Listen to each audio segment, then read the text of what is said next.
I'm going to just call this title Welcome to the Season of Lent. Lent actually started last Wednesday. Today's Friday. And sometimes we call it Ash Wednesday because some of you may have gone to a service where you actually had the sign of the cross on your put on your forehead.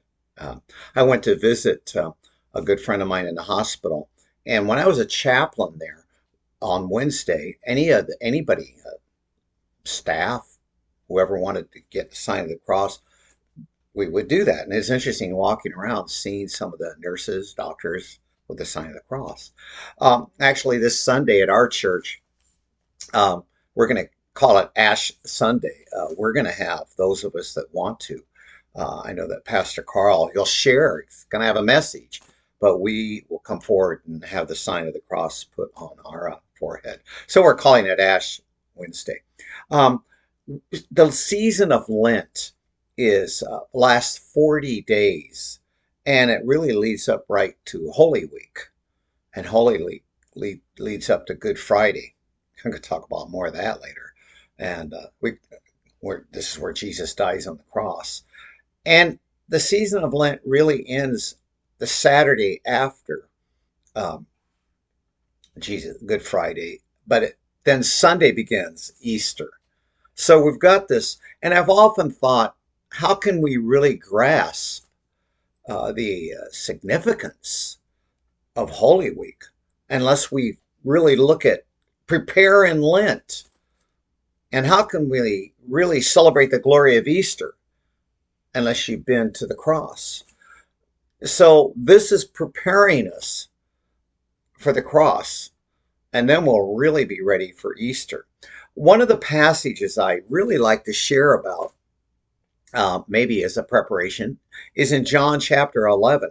Now, during the last few months of Jesus's life, he does not do a lot of miracles. Don't If you're reading John, really not even so many parables. He starts sharing what it really means to follow him. You get the message: is if the world hates me, it's going to hate you. The world persecutes me, it's going to persecute you.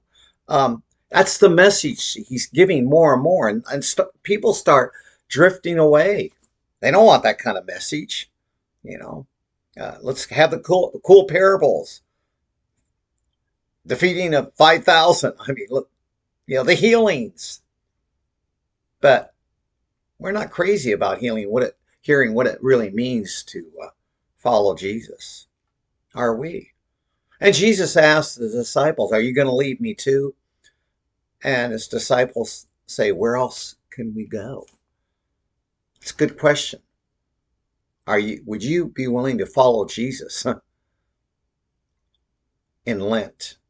Maybe we're in Lent till he comes back again. Don't know, but well, I said he doesn't do many miracles except in John chapter 11.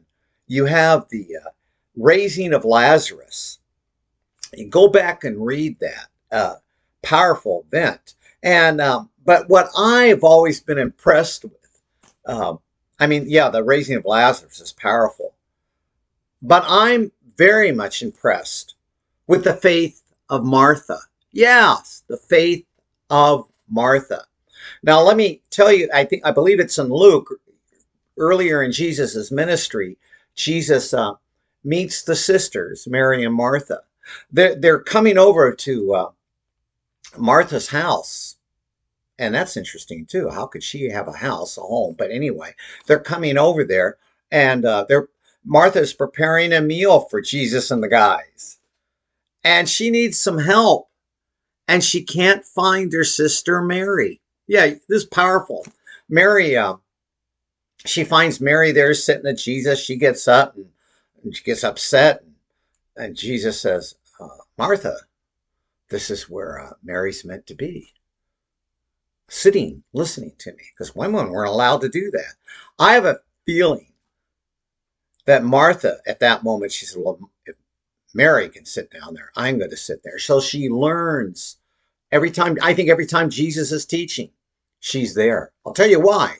Because it's going to come up here in John towards the end of his ministry, chapter 11. So Lazarus is dead, been dead for what, 3, 4 days. And he could have gotten there before he died. He got word to come. Jesus can heal anybody. But he goes after he's dead, which really kind of confuses the disciples. Well, that would confuse me too. And so he finally goes. And Martha and Mary have been grieving along with other people in the house, mourning their brother's death, who's been dead for, wow, 3, 4 days. And somebody comes into the house and says, Martha, Mary, Jesus is outside. The master's outside. Martha gets up and runs to Jesus. Mary and the others just stay there crying, weeping. Martha goes to Jesus and said, Master, Jesus, teacher, if you had been here when my brother was sick, he wouldn't have died. Now, you can read it that way. I want to read it this way. If you had been here, Jesus, when I sent for you, Jesus, my brother wouldn't have died. I think Martha's mad, maybe crying, maybe angry. She may be all of that, but at least who is she going to? She's going to Jesus. Where's Mary and the others? Just crying in the house. Martha's going. And Jesus says, Martha, your brother will rise again. And Martha goes, oh, I know he'll rise again.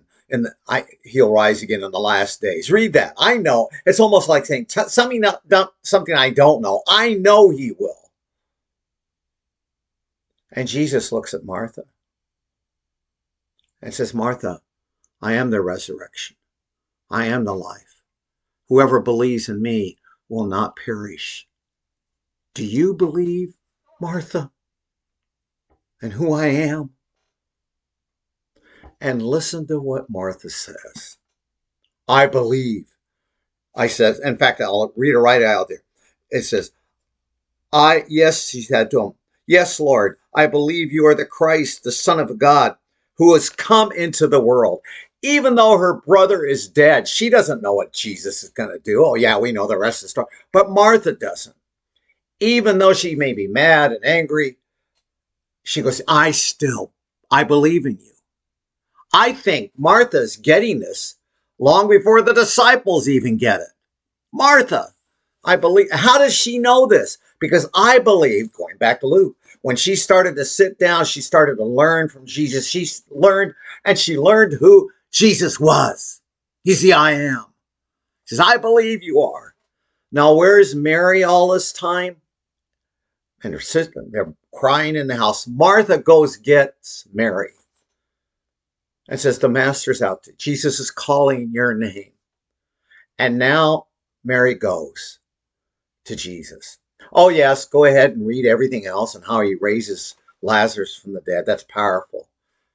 But in this season of Lent, can we be like Martha, even though the world's caving in? Do we still say, yes, Jesus, but I believe you're the I am. You are God. You are my Lord and Savior. I believe in who you are. That's what Martha does.